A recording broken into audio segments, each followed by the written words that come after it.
Good morning, everyone. We have Timon Skerutsch on the line today for Hackster Café. Couple of days late. My fault. I got vaccinated. Ooh! But Nice. it's been quite a week. How are you doing? Thank you. I'm great. Thank you for having me. Yeah, I'm doing My good. pleasure, absolutely. So you've got a few projects that might be very well known among the maker community. First up, people might know you from your Hackaday Prize winning project, the DLT1, which stands for Right. what? The damn Linux tablet. Wow. And you have a new project that is actually crowdfunding right now on CrowdSupply. Oh, not Yeah. CrowdSupply. Tindy? Yeah, cross-supply. Yeah, Yes, cross-supply. CrowdSupply. We're going to pull that up in just a second. And could you tell us Yeah. what it is? Yeah, it's a carrier board for the Compute Module 4. So let me just show you how that looks like. So the Compute Module 4 is basically like a Pi 4 in a very in a system on a module form factor. So let me show you the other one. So this one has a heatsink on it, but it's Whoa.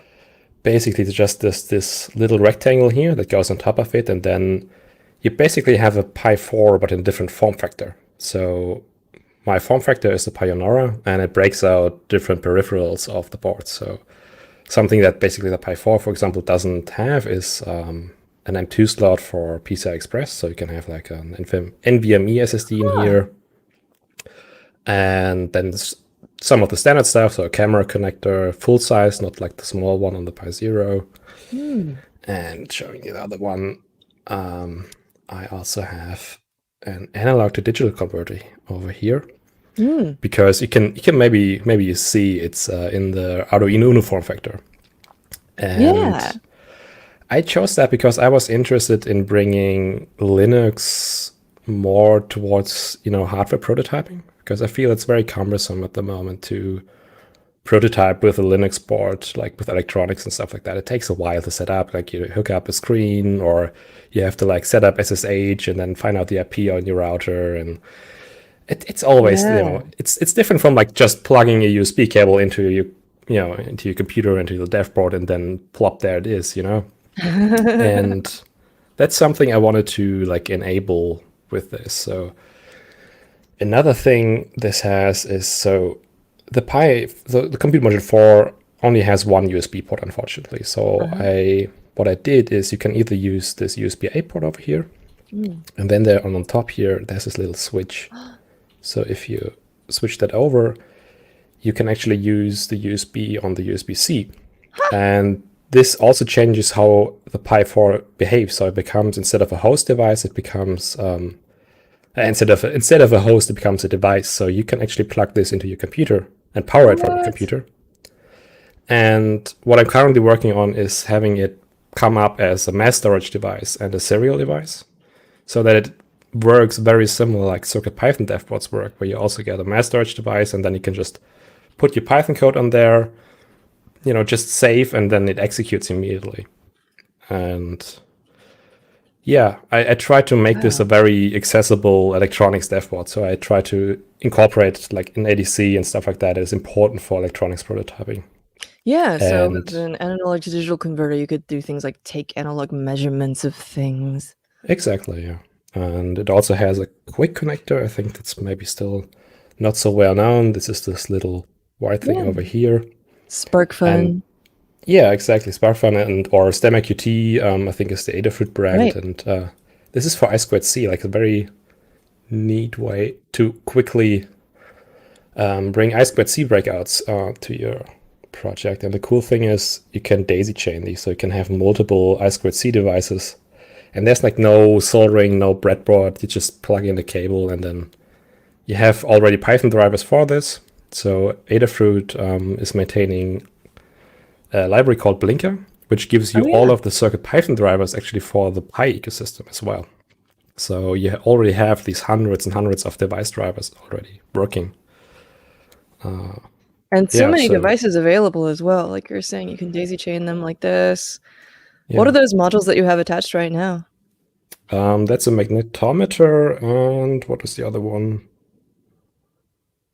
All right, the proximity sensor. I made a little demo. If you go to the CrowdSupply campaign, I made a little update Oh, where I made like a game where every time I hover my hand over the sensor, so yeah, it should be, yeah, prototyping can be fun and easy is the update.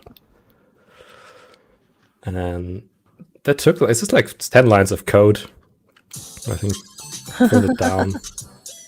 I also posted the code, but yeah, so all I did is basically have a little Python code. Whenever I pass a threshold, it makes a spacebar press.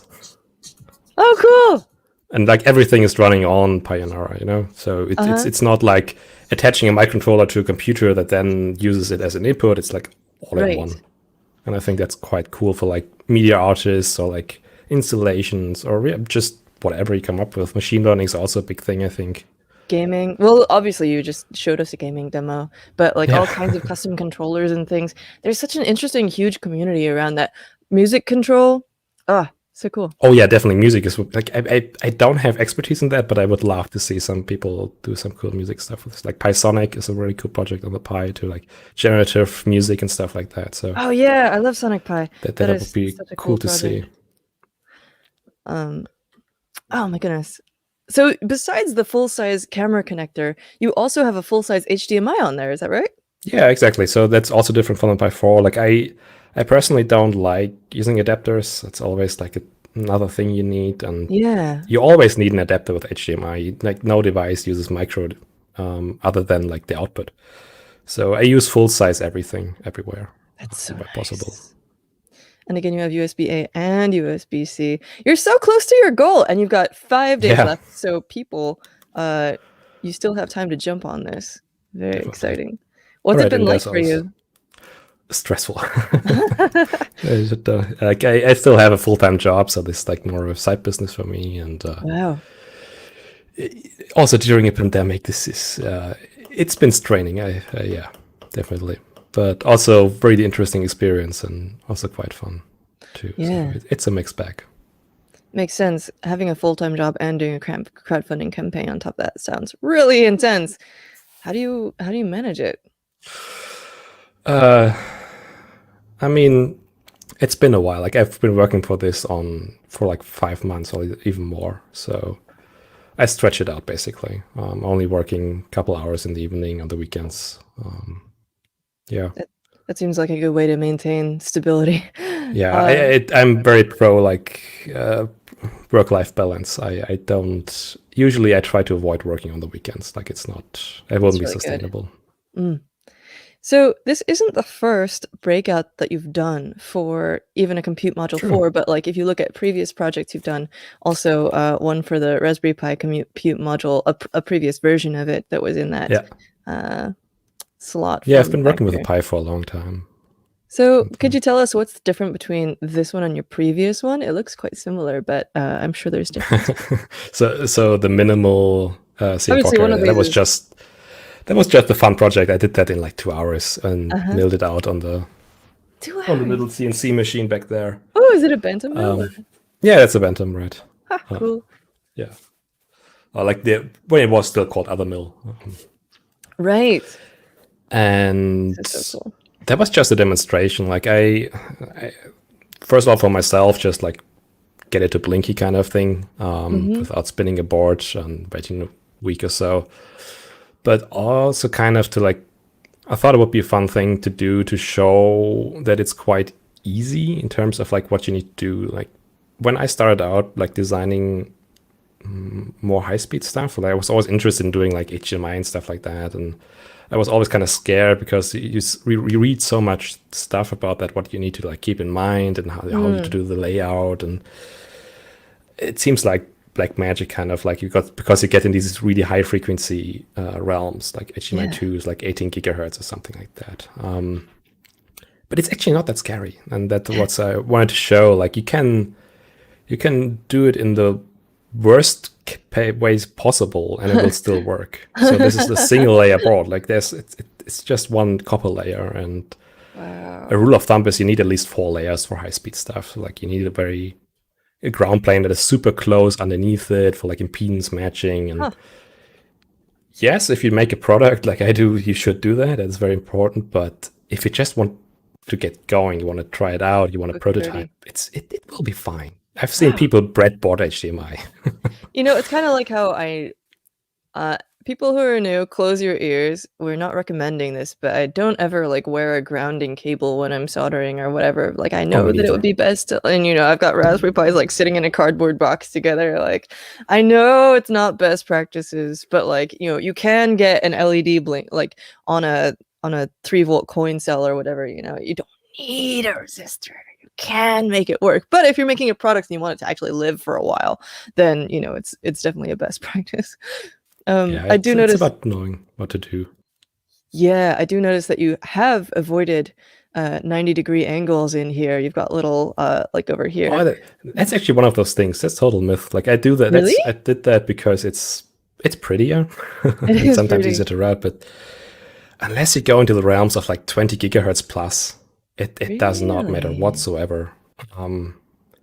It's like a really hard to get rid of myth of like I actually don't know where it comes from. I think there was an article maybe on Hackaday where someone wrote about where that came from, and some said like, okay, for like the etching, the etching fluid might etch too far because it gets trapped in the sharp angle and stuff like that. Oh There's yeah. nothing I've actually heard of it as like a proving these reflection claims. thing where like, like a mirror, Yeah, if it hits the side of the trace. And for me, it's such a pervasive idea, partly because I love that idea that like, wow, this signal could like bounce off of it like the edge of the trace is like a mirror. Like, what? And it's just so mind-blowing that I'm like, I want I it to mean, be true. it's not completely false. It's just True, right, yeah. in the realms we mere mortals are moving in. It Right, doesn't have a big right. effect. Like it's so negligible. Bill Hurd, I Not, think, made a video about this where he tested this out and oh, actually cool. measured, like, yeah, how the signal behaves if you use 90 degrees angles. And it's just, and it's also like if you have a via, for example, that is also a 90-degree angle. You're going from this layer straight down 90 degrees onto the other one. Hmm. It's also 90 degrees. Like if it would also mean you can't use vias, which is, you need those. Oh, that's true. Yeah. And they become a problem. You can't, like, what's more a problem with this high-speed stuff is stubs. So if you have like little copper traces that don't actually go with the signal, but are like stray copper, those can cause, for example, reflections because the signal will go in there and that might reflect the signal. Right, and then you get like interference kind of stuff. Yeah, exactly. Huh, so And it I'm is. not an expert on this. I've read up on this stuff. Like I'm not trained in that. I just learn from the community and resources Mm. that I gathered myself. And So yeah, it's real, it's not a myth, but it usually only comes up in like really high frequencies. exactly. So in Ah. practice, you don't. If you need to care about, you will know that you need to care about it. That's So in this final version, you did go with 4 layers, or what are the changes that you made from that very minimal one? Obviously, there's a lot of changes. There's like a yeah, ton of it's a extra completely different components and thing. stuff. But like the sort of if you were to do the milled one, but on this level of professionalism, I guess, are you saying that you would add like a ground player playing close to it, and what Yeah. else would you do? So I would generally recommend to go with 4 layers. They are very cheap nowadays, but Mm. yeah, you only mostly need them for like the ground plane underneath, and the second one usually use for power. So you Hmm. still only use 2 planes for signals. That's super cool. So there's other projects that you have up here. One of them I'm really excited about because I got it from you a couple years ago at Right. CC Camp, and this Yeah. is based on well, I'll let you tell the story about it, but this is not a complete one. If I had a complete one, it would be lighting up right now and doing I rainbows and can. stuff. So let's just oh yes. So That's there was a Numberwang. so Numberwang is a sketch from a comedy, from a British comedy. So it's like it's a fake game show where they basically make fun of typical game show stuff, and people just blurb out numbers, and then sometimes the number is Numberwang. So it's a quite inside I joke, thought I it guess. was If you have very to. scientific and you So I can recommend watching those. It's quite hilarious I British had to comedy. rewatch it yesterday. It's so good. But Yeah, so for CC Camp, with a couple of friends, we decided to make an assembly, and we decided to call ourselves Numberwang. And it was like 2 weeks before camp, I think, and I decided let's make a badge for that, and we did. And I rushed that out, and it's actually a CircuitPython dev board. Oh, cool. What is the So, controller on there? SAMD21, and yeah, I basically took a bunch of Adafruit dev boards and slapped them on here. Bunch of tape to keep the wires from going, but here's a little I2S sound output for the little speaker over here. What can you tell us what noises it makes? It just right now I have some samples from the show on here, so you can say like,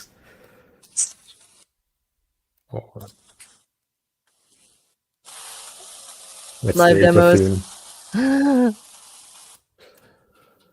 But excellent. Yeah, it's basically a soundboard with blinkies. Oh, now I want to make this one go, because I thought that it was just a blinky board, but it turns out that it's a soundboard as well. That's incredible. Yeah, so like the silver numbers on here are capacitive touch buttons. Oh my gosh, that makes sense. I see the little routing going to them. Yeah. So yeah, you can just plug into your computer and change the sound files and make a different soundboard if you want to. Right. I do love that about CircuitPython, you being able to just like drag stuff onto there. Yeah, and I can. That's for badges. This is so cool because in 10 years I can still take that out, plug it into a computer, and I can still like edit the code. I don't have to set up a toolchain from 10 years ago. Yes, I'm always on about that. I love it so much. You don't have to find your old, you dig through your old code and folders in your computer, like version 8.4.3 final, really final dot whatever. Yeah. And try to figure out which one you put on there and which line you're gonna change. You just plug it in and it go. It's beautiful. Yeah, it's like saving the code on the device. It's kind of cool. It's so good. So also, let's take a look at your DLT one, because this is sort of the one that really got a ton of attention. It's so slick that I didn't put like these pretty pictures in the thumbnail because they're too pretty. It's like it's too good. It's too smooth. It like people don't know what they're looking at if I put this in the thumbnail. So instead I showed like the cool circuit board and stuff with like Ubuntu booting off of it. But just so people know, this is a ridiculously cool project that does look super slick when it's all done. And can you tell us a bit about this project? Right, so that was in 2019, very early in the year. So Hackaday always makes the Hackaday Prize, and usually I would always like enter with some project because like a nice motivation to like keep with something in the long term. Mm-hmm. And I don't know, I always different motivations there, but I kind of was disappointed that there's not a really open device where you can like just install your own OS like ever you want without like hacking some bootloader, or like all the tablets out there and phones are like all closed in terms of like what you can do with it. And also like they are very unsustainable. Like if something is outdated, you can just throw away the whole device. You can't upgrade them like, desktop computers, or maybe to some degree laptops and stuff like that. And so I took to making not just a tablet, but like a kind of like a standard for mobile devices to bring this modularity to mobile devices that you have with computers. You have like these PCI Express slots where you can plug a GPU, and then you can add a hard drive, and there's some you can change your device. And you can see the slots over of course you want most people want very slim devices, but I think there is definitely a market for people who are okay with a slightly thicker device, but that is like completely customizable. And I think I've been further than the pictures here. I think I got it down to like 14 millimeters, which is quite okay. It's like 2012 tablet kind of thickness. And of course, it's hard in these mobile ecosystems to change really the board itself. So here, this is the unit with the screen, and this is basically the empty inside. And the idea was to be able to at least change peripherals or like connectors. So like maybe you want a USB-A connector, So you can place a USB-A connector, or in the future it could be a USB-C connector. But it's still USB. Like, why should you like throw it out? Or you had a micro USB and you want to upgrade to USB-C. Like, there's no reason to throw out the device. You could change the connector in theory. Yeah. So that was like the core idea. So we can take out these little pieces here and then place connectors here. How do those attach together? Then they have like these face plates. Oh, just screws. So very like, you only need a screwdriver to disassemble this. So I only have one in here for each now, but that was the idea. And you can have longer spaces to like have less gaps in here. You have tons of gaps here. But yeah, I think that was like the motivation to like find as much modularity as possible. And the idea was so this is the motherboard. This is a Jetson Nano.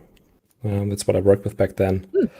And the idea was to define like default pinouts for these flat flex connectors for like HDMI, USB, embedded display port, Ethernet, all that kind of stuff. So I can take this HDMI and plug this into the HDMI port over here. That's so cool.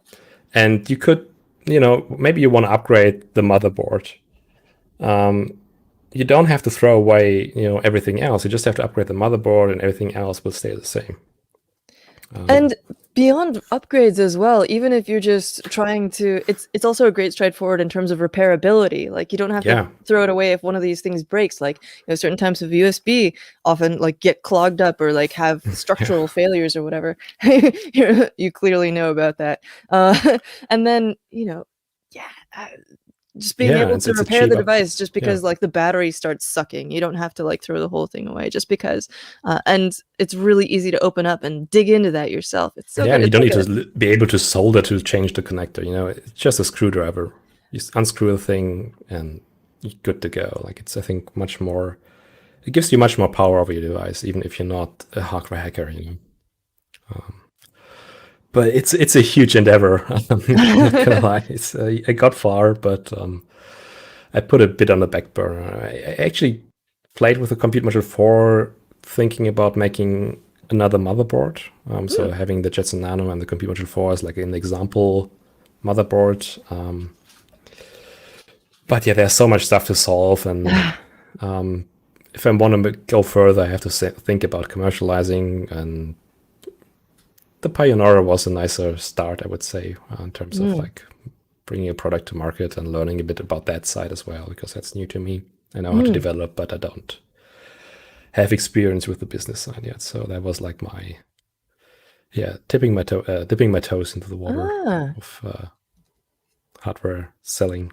I love it. So it's not just it's an experiment, or the Piunora is an experiment not only in building the thing itself, but also for your own development, experimenting with getting into business. It's like this. Yeah, I mean, I fully believe in it as a device on its own. Like, I like, it's a device for myself too, because I'm kind of. Well, so do 127 other people. I think it's even more now. Yeah. Cool. But no, it's more like this is a product I know. This is an easier product, and there was a better incentive for me to like get started, because I know exactly how to manufacture stuff like that. That's I have experience with. Like, it's mostly known variables for me, except for making a crowdfunding campaign, selling stuff, marketing. That's new to me, but it's also fun. Seems like it. Where did you get your skills? Are you it seems like you're a professional engineer in your life. Yeah, I mean, I'm not allowed to call myself engineer in Germany because I have not studied, or I have studied but I haven't finished studying. What's the story there? Yeah, how did you teach yourself and learn? So I started out actually with animation and visual effects in like long time ago. And I wanted to study that, but kind of got into like a little bit of electronics, Arduino stuff, and basically creative technologist is what I became instead. And with that came like an interest in electronics, programming, and all that kind of stuff. And I mostly taught myself in terms of like I looked up resources online to learn about these things. And I then started to study this. So like I started an electrical engineering degree. But I hated that so much. What It's about so it? far away from like the practical things you actually do, and like you learn everything but nothing essentially, you know. And it depends what you want to do. Like they are still very focused on like the analog electronics engineering guy. It was interesting. There were interesting parts of that, but like the way university works and the way they expect you to learn to be able to learn linear algebra at 8 a.m. in the morning is not something I am capable of. So Oh, I yeah. need to learn on my time, on my own terms, and The morning stuff, I feel like just once you grow up and you know how longer, like if you can get into a thing where you don't have to be up at 8 in the morning, it's yeah. definitely like it's a whole And world I'm of a total night difference. owl. Like it's just not my time Same, of day. same. And it's one part, you know. It's but also they focus so much on the theory and very little practice. Like I helped some guy with his bachelor thesis, and in the same course that I did, like in my first semester, because they never actually learned how to actually apply the knowledge. Like Oh, yeah. that just already gave me such an iffy feeling. Like, you know, they never made a PCB, or they never made even like they made like a clock with an Arduino or something. Like they're very beginner project. That's not something I was looking for in like a higher education. I already Yeah. knew how to do these things, and the theory behind that is for me. I can't really. I struggled to learn that if I don't have anything I can apply that to. Right. So now I have stuff I can apply all of these complicated things, and now it's like okay, I can learn that. And now why I want to learn that. And Yeah. you do also make some simple projects too that are just sort of beautiful. And I kind of wonder, you mentioned that you went to school for animation for a bit. I almost wonder if that has influenced some of your hardware pieces. We've got these tiny Huh. moonlights, which to me, like you speak about this aesthetic experience of when you turn off the LED lights in your kitchen or whatever, and for a moment it's like this interstitial moment of moonshine. Yeah, that's so cool that you say like it's because that's exactly why I made these because for this like when it feels like you have a moonlight in your kitchen. I It's love like this that. very dim, and I try to like recreate that. It worked kind of, but It's such a lovely idea because there's so many lamps out there that are designed for people to simulate sunlight for like seasonal affective disorder and stuff, but there's very little out there in terms of simulating moonlight. And this that's true. you've got this like thermoset, what do you call it? Thermoplastic Yeah, around these right. LEDs to diffuse it Thermoplast more. something. Yeah, So good. My brain is yeah, not and in the like a spot to remember that little word right now. light resistor to like so you can tune it to like go on when it's very dark, and then yeah, kind of shine at the moon brightness kind of thing. It never got further, but yeah, Mm. I like that look. So I'd love to bring us back to this guy, and you've got a machine learning demo up now. Could you Mhm. tell us about that? What is it doing? So that is utilizing Edge Impulse, which is I guess toolkit product kind of thing, where it's very easy to make your own models. So you can train a custom model with your own data set of images or sensor data, whatever that might be. And I wanted to show how you can do everything like the capturing of the data and learning and execution of a machine learning model all on the Piunora using Edge Impulse, which is a really easy to use like online editor for that. You just capture images on the web interface. The Pi Uh-huh. connects to the server, uploads the images that you want to take, and then with that you can in that case, it makes an image classifier, so it can detect if it sees a Piunora or a Pi 4. And Oh, that's cool. that is really easy to do, and I think really powerful. And you can do the same actually with sensor data, which I think is cool. So they have some models where you can feed in raw sensor data, so you can hook up, via the quick port all of these little sensors again. Have it like a magnetometer. You want to like make a gesture recognition thingy, like sample some data with the magnetometer in the Python SDK that they have, and then train a model to recognize the motions that you made. That's so exciting.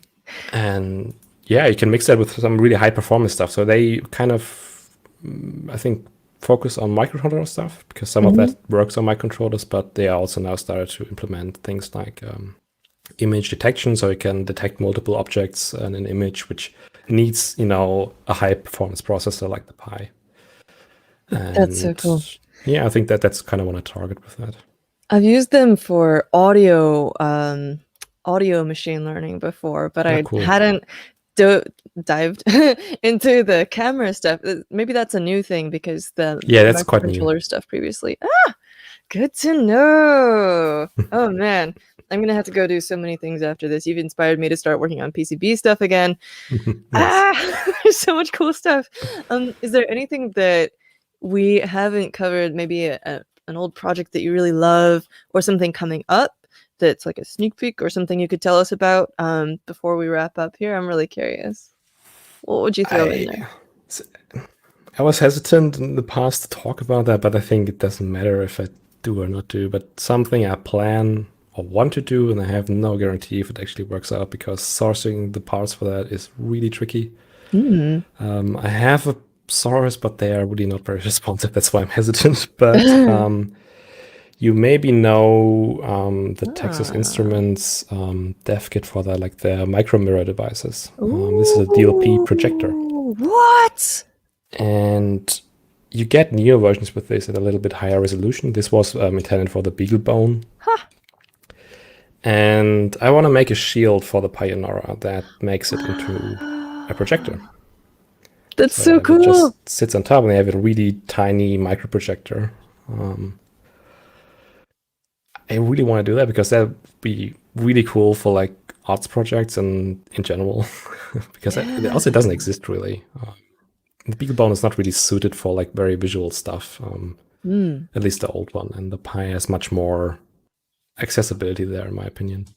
Yeah, there's a device called the Nebra AnyBeam that does like a DLP on the Pi, but it's also quite bulky. Like it's very large, and yours, like especially working off the CM4 and the Arduino form factor, is so much smaller.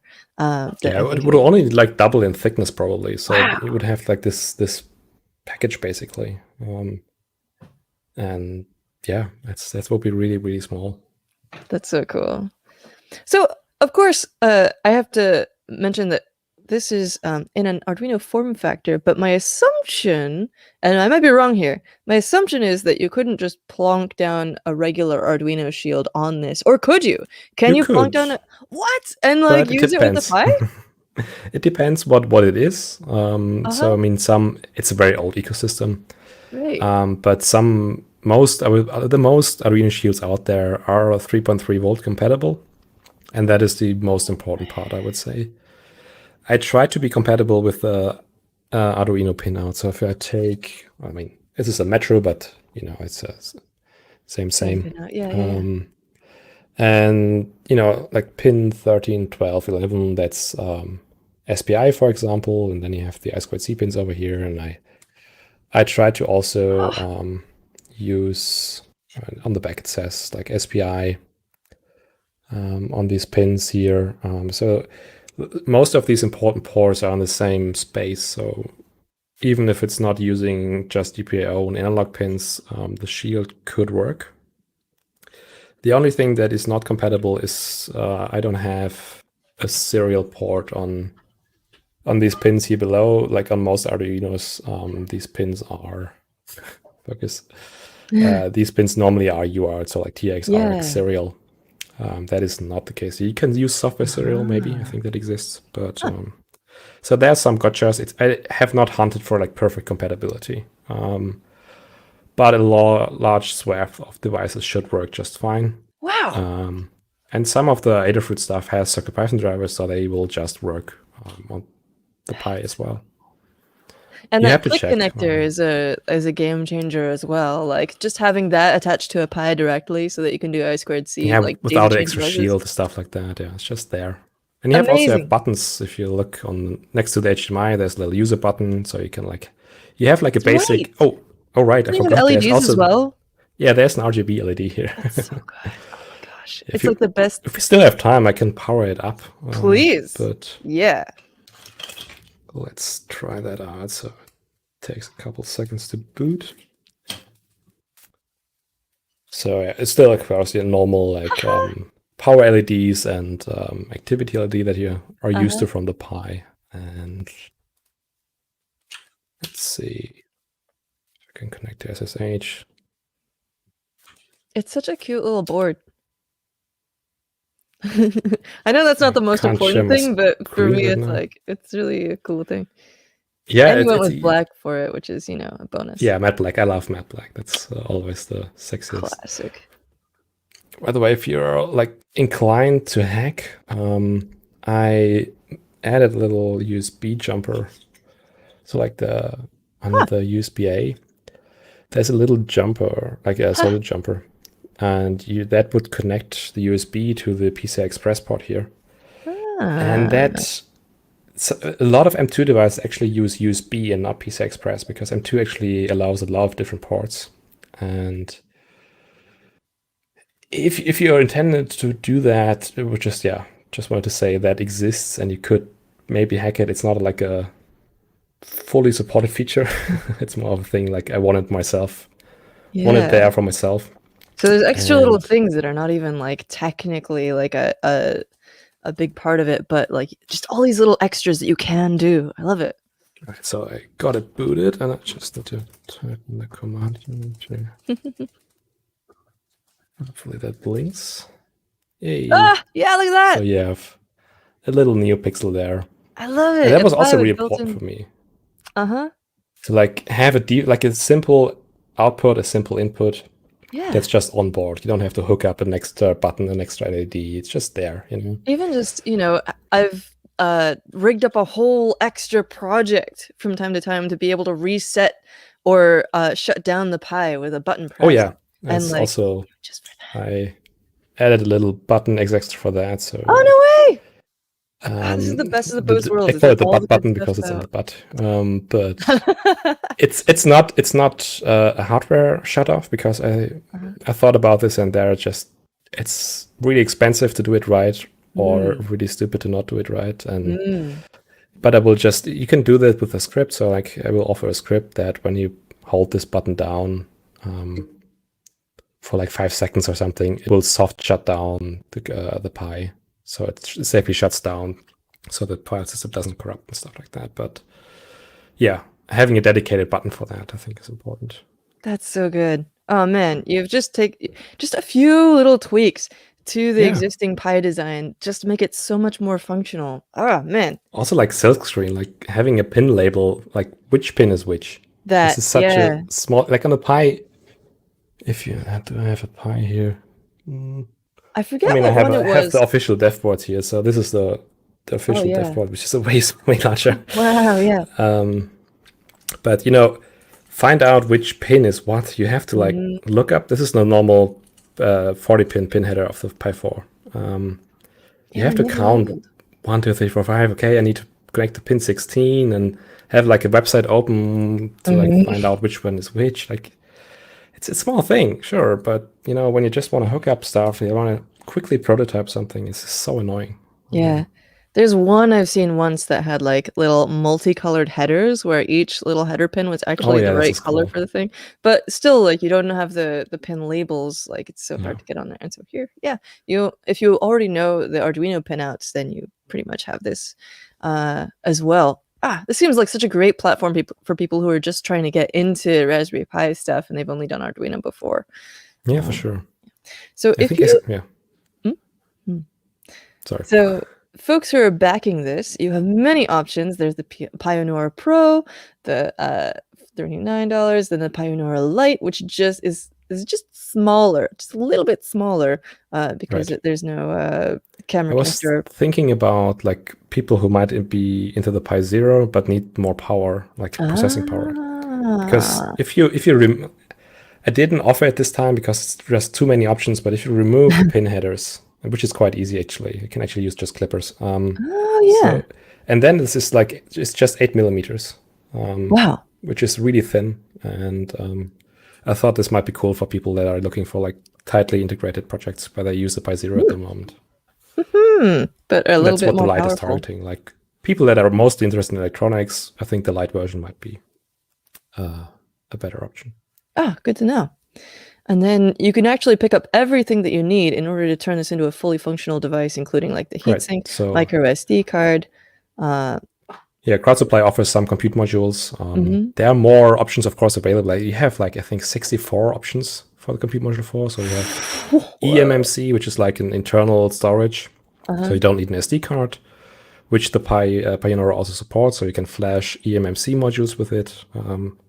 This is what another purpose of the button here. So it's a bit hard to read in this version, unfortunately. But if you hold this during boot up and it's an eMMC module and it's connected via USB to the computer, it mounts as a storage device and you can flash it like an SD card.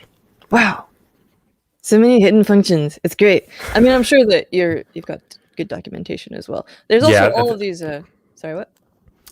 Not yet, but that's something I'm currently working on. Like every possible little thing you might be questioning, I have hoped to have a good guide for that. I think that's very important. And you already have all these updates on the Piunora page.